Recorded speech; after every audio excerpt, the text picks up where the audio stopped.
Next question is find the number of triangles formed by 12 points. ठीक है, 12 point से आपको बताना है, out of which are 4 collinear. ठीक है, थोड़ा सा की पॉइंट समझ लो इसका।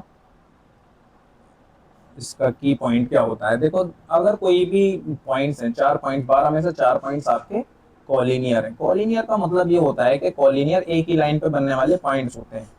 क्या आपको लगता है 4 पॉइंट्स अगर कॉलिनियर हैं तो आपका ट्रायंगल फॉर्म हो जाएगा? नहीं होगा ना, क्योंकि वो एक ही लाइन में होते हैं और ट्रायंगल के लिए हमारे पास में रैंडमली पॉइंट्स होना चाहिए, तब जाके एक ट्रायंगल फॉर्म होता है। ठीक है, अब आपके पास में 4 पॉइंट्स कॉलिनियर हैं तो इसका मतलब इन 4 पॉइंट्स में आपका ट्रायंगल नहीं बनेगा। ठीक है, और एक ट्रायंगल को बनाने के लिए आपके पास में कितने पॉइंट्स होना चाहिए? 3 पॉइंट्स होना चाहिए, तभी आपके पास में एक ट्रायंगल बन पाएगा। ठीक है, देखो अब यहाँ पे इसको समझो कि इसको करने का तरीका क्या होता है।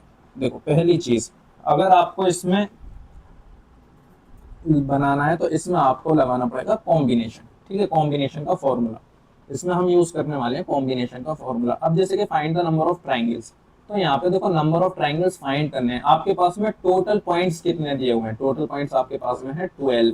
ठीक है, तो मैंने यहाँ पे लिख दिया 12C। और आपको एक ट्राइंगल को बनाने में कितने पॉइंट्स की जरूरत है? तो कहोगे आप सर 3, तो यहाँ पे मैंने 3 लिख दिया। ठीक है, टोटल पॉइंट्स आपके पास में कितने हैं? 12, और आपको एक पॉइंट, एक ट्रायंगल बनाने के लिए 3 की जरूरत पड़ेगी। ठीक है, ये चीज आपको समझ में आ गई होगी। इसी अब देखो इसमें 4 ऐसे हैं कॉलिनियर है, तो 4 कॉलिनियर है तो भाई इसमें तो बनना मुश्किल, मतलब नामुमकिन है, बनेगा ही नहीं, क्योंकि 4 कॉलिनियर पॉइंट्स है, क्योंकि कॉलिनियर पॉइंट्स में कभी भी ट्रायंगल फॉर्म नहीं होता। तो आप क्या करो, इसमें से माइनस कर दो आप इसको, ये वाले जो 4 हैं 4C। अब इसको बनाने के लिए वही 3 पॉइंट्स तो जरूरी होते ही हैं, तो यहाँ पे भी आप कितना कर दोगे? 3 कर दोगे। ठीक है, ये बेसिक है, बिल्कुल नॉर्मल। अब आपको इतनी बात समझ में आ गई होगी। अब देखो इसको अगर आप सॉल्व करोगे तो आपने फॉर्मूला पढ़ा होगा किसका? कॉम्बिनेशन का। तो कॉम्बिनेशन का फॉर्मूला होता क्या है? कॉम्बिनेशन होता है NCR, n factorial, r factorial, और ये होता है n माइनस आर फैक्टोरियल। ठीक है, ये वाला फॉर्मूला हम यहाँ पे यूज करने वाले हैं। तो ये हो जाएगा 12 फैक्टोरियल डिवाइडेड बाई 3 फैक्टोरियल, और ये हो जाएगा 12 माइनस 3 फैक्टोरियल। इसमें से माइनस करना पड़ेगा आपको 4 फैक्टोरियल को, और ये हो जाएगा आपका 3 फैक्टोरियल, और ये हो जाएगा 4 माइनस 3 फैक्टोरियल। ठीक है, आई थिंक यहाँ तक आपको समझ में आ रहा होगा। अब देखो इसको सॉल्व करेंगे आप, तब जब इसको सॉल्व करेंगे तो ये हो जाएगा आपका 12 को अगर आप सॉल्व करोगे तो ये आप 12 को 9 तक ले जाओ, क्योंकि 12 में से 3 जाएगा तो 9 बचेंगे, तो 9 से 9 खत्म हो जाएगा, तो ये हो जाएगा 12, 11, 10, और कितना लिखोगे आप? 9। ठीक है, डिवाइडेड बाई 3 का 3 ही लिखा रहने दो आप, बल्कि 3 फैक्टोरियल है तो वो 3 का 3 लिखा रहने दो, अभी कोई दिक्कत नहीं है। और 12 में से 3 जाएगा तो कितना बचेगा?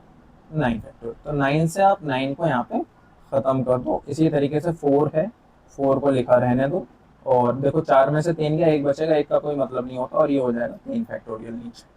ठीक है, अब देखो यहाँ पे 3 फैक्टोरियल, आपने 12 लिख लिया, 11 लिख लिया, 10 लिख लिया, ऊपर 9 तो कैंसिल हो गया। अब देखो 3 फैक्टोरियल को अगर आप खोलोगे तो 3 इंटू 2 आएगा।